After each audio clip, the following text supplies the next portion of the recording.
Nous venons de voter une loi qui modifie notre code pénal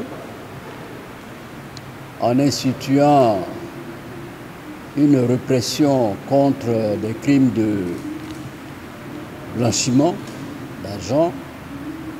Et donc, il s'agit d'un texte qui, a priori, ne devrait pas rencontrer du côté du PPACI une quelconque résistance. Et sur le fond du texte, nous n'avons pas posé de problème. Nous sommes pour la répression de tous les crimes commis dans le cadre du blanchiment d'argent, de lutte contre le terrorisme, etc., etc. Mais, ce que nous n'avons pas accepté, c'est que le gouvernement profite d'une loi que tout le monde trouve légitime, nécessaire, pour créer ou instituer des dispositions qui mettent en danger la liberté d'expression, la liberté d'opinion, qui sont les seules armes qui restent entre les mains de l'opposition. En instituant l'article 185 nouveau, qui réprime ces crimes et délits, le gouvernement a institué à l'article 185 alinéa 2 une disposition qui dit ceci: si vous faites l'apologie des crimes qui sont indexés,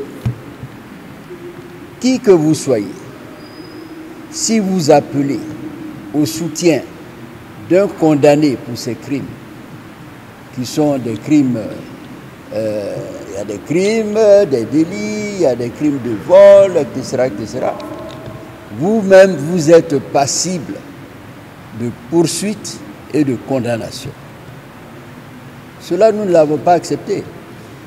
À partir du moment où les fautifs sont déjà incriminés, sont poursuivis, jugés, condamnés, pourquoi cette loi, et à travers elle le gouvernement, veut-il incriminer ceux qui émettent simplement un avis pour dire qu'ils ne sont pas d'accord, que la condamnation n'est pas fondée, mais ça c'est leur point de vue.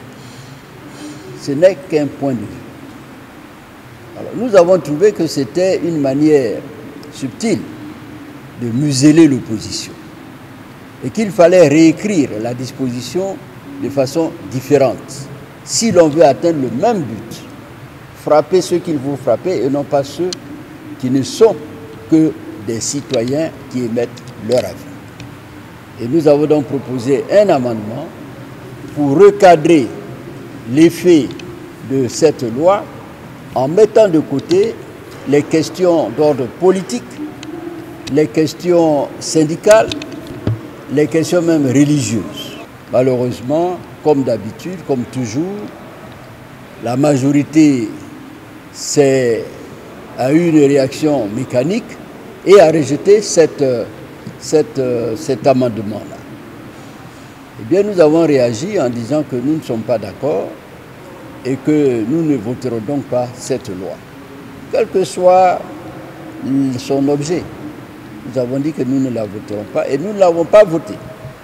Et il est même possible que nous allions plus loin pour saisir le Conseil constitutionnel. Parce que ce qui est en cause, c'est la liberté d'opinion, la liberté donc de mettre des avis et la liberté d'expression. Si vous supprimez cela, qu'est-ce qu'il reste aux citoyens face à une autorité qui, selon moi, n'est-ce pas, avance doucement vers une certaine dictature? Merci.